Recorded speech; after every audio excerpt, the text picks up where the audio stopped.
Fernandino first. Fernandino yang mumuna. Fernandino ing mani muna. Fernandino first! Fernandino first!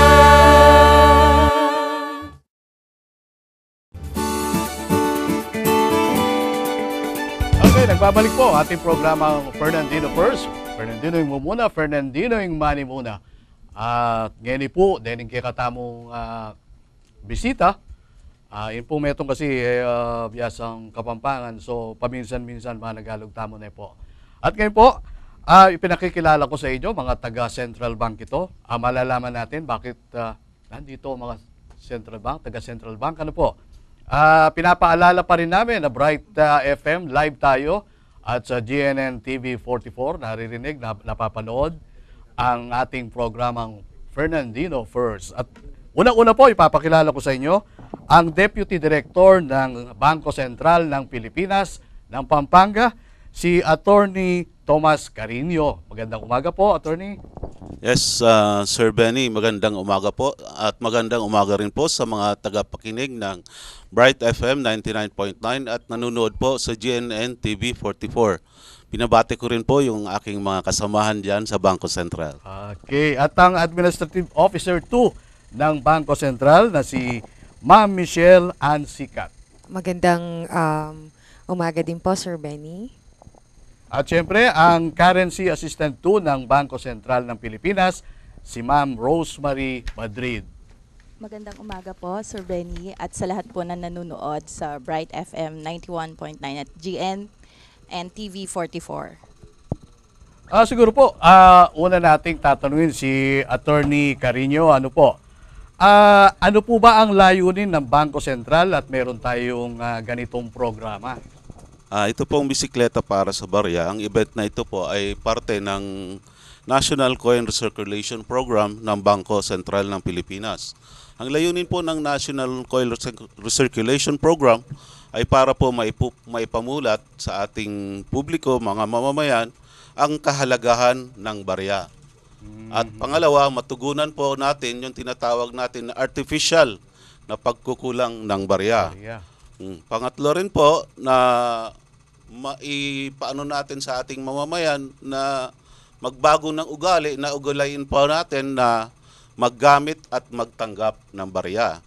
Ito rin po ay makakatulong sa Republic Act 7394 or yung Consumer Act of the Philippines na pinagbabawal po ang pagbibigay ng sukli na kulang o sukli na other than ng barya. Kung minsan kasi mamimili tayo tapos susuklihan tayo ng candy, ano? Sasabihin nila, wala silang ganitong barya. Bawal po yan. Ano po ba ang ginagawa nating paghahanda para sa bisikleta sa barya? Ang Bangko Sentral po, nakipag-tie up po kami sa City of San Fernando at continuous po yung aming paghahanda. Andyan po yung ating mga traffic enforcer, meron po tayong mga marshal, meron po tayong mga medic, may ambulansya na aalalay po sa ating bike link sa harapan. Tanungin naman natin si Ma'am Michelle, magkano ba ang registration fee nitong bisikleta? Caravan natin. Ang registration fee po natin is 150 pesos at ang gagamitin po natin is coins po barya na ito ay piso pababa. Kailangan ang pambayad sa registration fee ay barya. Bawal ang bills, no? Bawal po. 150 pesos na puro barya. Opo. Wow. Ganun pala yun, ano?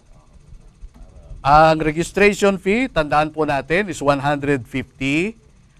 Puro barya. Walang papel, ha?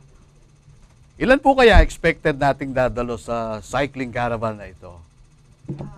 Ang expected participants po natin ay 1,500 po na participants na ito ay sasama po lahat ng mga taga Pampanga at sa ibang lugar din po. Meron din po tayong Angeles, meron din po tayong Bataan na merong sumasali po sa atin. So malaki po itong event para sa aming taga Bangko Sentral. So hindi lang pala dito sa San Fernando ito, hindi lang ito sa Pampanga, kundi buo po, buo. Opo. Okay, ang dami nito, no? Opo. 1,500 cyclists. Opo. Mamaya pag-usapan natin kung saan sila mag-uumpisa at matatapos yung one. At tanungin ko naman si Attorney, bilang kinatawan po ng Bangko Sentral ng Pilipinas, gaano po kahalaga ang barya sa ating araw-araw na pamumuhay, Attorney? Mahalaga po ang barya sa ating araw-araw na pamumuhay. Sa pamamagitan po ng barya, nababayaran po natin ng tama at nararapat yung produktong ating binibili. Kasi halimbawa na lang po, bibili tayo sa tindahan. Ang presyo ng binibili natin is 1.75 dahil tayo, yung namimili, wala tayong barya o yung tindahan, kulang sa barya, hindi na po tayo sinusuklian sa binibigay natin 2 piso. In effect po, nagmamahal po yung ating bilihin. And sa macroeconomic perspective po, kung tama po yung ating binabayaran sa mga binibili natin, nagkakaroon po tayo ng tinatawag na price stability. Na yun po ang pinaka-primary mandate ng Bangko Sentral ng Pilipinas. Okay, at dahil binibigyan natin ng importansya ang mga barya, ano-ano ang baryang ating tatanggapin sa cycling caravan? Kasali ba ito yung mga 10 at 25 cents, ma'am? Ay, opo Sir Benny, lahat po ng barya simula mas okay po kung simula piso pababa ang ating gagamitin pang register dahil po ang production cost po kasi ng mga barya mas mahal dun sa actual value niya. Kaya hinihikayat po namin lahat na gamitin ng mga barya, ilabas ito dahil mas nakakatipid po ang Bangko Sentral at yung natitipid po niya sa production cost ay magagamit po niya ito sa mga ibang proyekto. Kasi po, halimbawa po, ang 1 sentimo, ang halaga po ng pagpo-produce ng 1 sentimo ay halos piso, 0.94 centavos. So, parang nalulugi po versus dun sa halaga. Kaya hinihikayat po namin ang lahat ng sasali na coins po ang gamitin. Ganun pala yun, ano? At hindi ba yung mga nung unang panahon, yung mga bata, no, ini-encourage na mag-ipon sa pamagitan ng alkansya? Ngayon ba dinidiscourage na natin yun? Kasi po, pag gumagamit po tayo ng alkansya, parang nagkakaroon tayo ng artificial shortage Kasi hindi nagagamit yon, nandun Hindi lang. nagsisirculate, Oo. ano? Kaya po namin naisip tong proyekteng to para ma-recirculate po yung mga barya natin. Yung mga nakatago nating barya sa mga alkansya, drawers, lumabas at magamit. Okay. Kailan po ba natin gaganapin itong bisikleta natin para sa barya? Gaganapin po ito sa May 24, ngayon pong darating na Sabado. Sabado na. At mag-uumpisa po ito sa BSP San Fernando, Pampanga branch. Ito, nakabukas na po ng alas 5 po ang registration at ang kick-off po natin is 6:30 po. Sino-sino ba ang pwedeng sumali dito sa caravan natin? Ay, actually po, lahat po pwedeng sumali. Basta marunong mag-bike. Opo, at may bisikleta po. Pwede pong sumali. Age requirement ba ang... Wala naman po, basta kaya nyo pong mag-bike kahit may edad na po or bata pa. Kahit senior citizen, ano? Yes po, basta kaya pong mag-bike. Basta kaya pa. Kaantabay ba natin dito ang siyudad? Meron ba mag-aantabay sa atin ng mga ambulansya, mga ganon? Opo, meron po tayong mga ambulansya, meron po tayong medical team, meron din po tayong wrecker sa mga nasiraan po ng mga bisikleta or sa napagod po na hindi na kinaya, sasakay na lang po sila sa truck. Tapos po, meron din po tayong traffic enforcer para po sa mga marshal na ito. Attorney, meron ba itong charity event? Saan po mapupunta ang malilikom nating pera dito? Ang process po ng registration ng mga bariyang ito, mapupunta po sa mga worthy charitable programs ng Bangko Sentral at ng siyudad ng San Fernando. Si Ma'am Michelle naman, meron ba tayong inihandang mga route nitong magbabike kung saan sila dadaan? Opo. Ang rota po natin ay mag-uumpisa po sa BSP Sindalan, sa Greenfields. Papasok po tayo sa Panings, Lara, Saging, De La Paz Norte, Sindalan, Del Rosario, San Isidro, at meron po tayong stopover po sa La Primavera. Tapos tuloy po tayo ulit sa Alasas, Magliman, Heroes Hall, San Juan, Santa Lucia, San Pedro, San Nicolas del Pilar, San Jose, at ang ating pong finish line ay sa Robinson Star Mill. So ito po ay mga 36.2 kilometer po ang mga bike nila. Diba, mahaba-haba rin po, no? Attorney, paano naman natin masisiguro na hindi tayo makakaabala sa traffic dito sa gagawin nating cycling caravan? Gaya po ng sinabi ni Michelle, na magpo-provide po ang munisipyo ng mga marshals, kasama po din natin ang Traffic Management Bureau ng syudad. At mostly po yung dadaanan ng rutang ito sa mga baryo-baryo. Hindi po gaano tayong dadaan sa highway. Ako, maraming salamat sa inyo. No? At sandali lang at bitin tayo. Siguro sa isang ibang pagkakataon, pag-usapan din natin ulit itong barya. Ano po? Sige, bibigyan namin kayo ng pagkakataon para yung last message ninyo ay may parating sa ating mga kababayan na nanonood at nakikinig. Okay, ini-invite po namin lahat ng cycling enthusiasts, San Fernando, sa Angeles, sa buong province po ng Pampanga. Pati na rin po sa mga malapit na probinsya na sumali po sila dito sa aming Biking for a Cause na tinatawag na bisikleta para sa barya. Muli po, iniimbitahan po namin kayo lahat na sumali po sa aming pong bisikleta para sa barya. At ang registration fee po natin ay 150 pesos lamang.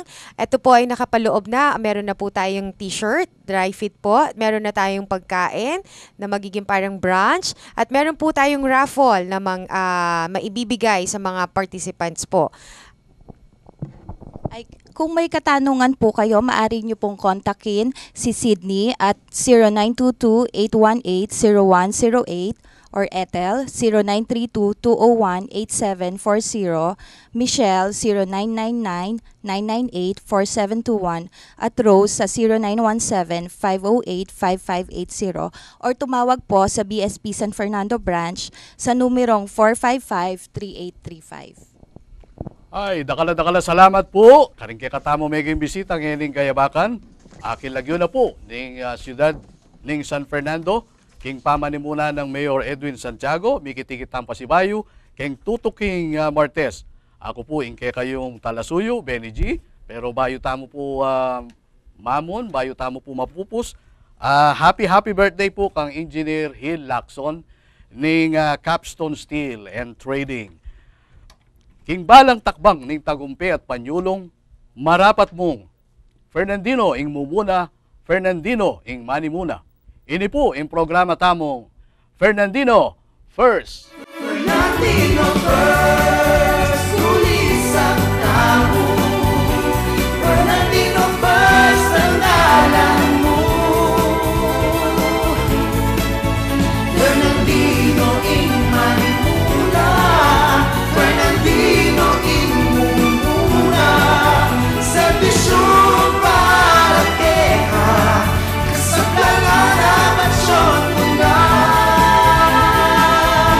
Fernandino First, Fernandino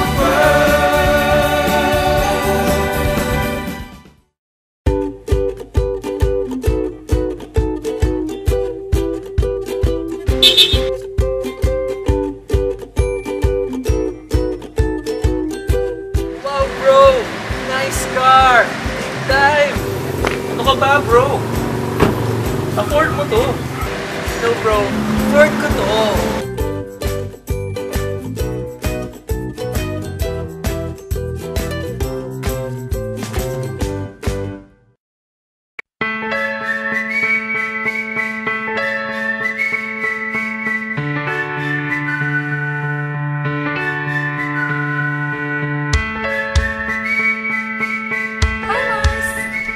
Wow!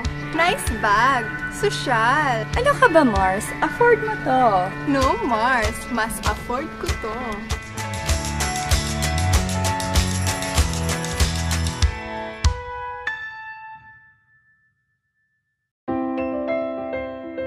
Feel the Japan experience. Children of Japanese citizens with their moms can experience more of Japan. Tokyo Immigration Lawyers Office offers legal assistance for child recognition.